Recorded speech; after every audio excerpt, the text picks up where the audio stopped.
எனக்கும் இப்பவே திருச்சி மச்சம் ஒன்ன பார்த்து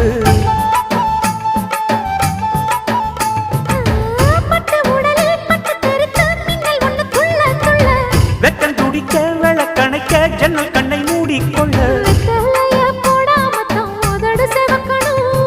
10 நாள் கழிச்சு தாண்டி கதவை திறக்கணும்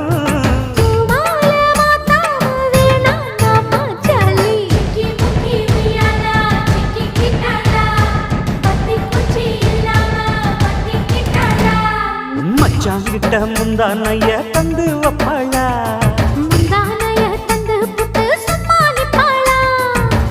பல நாள்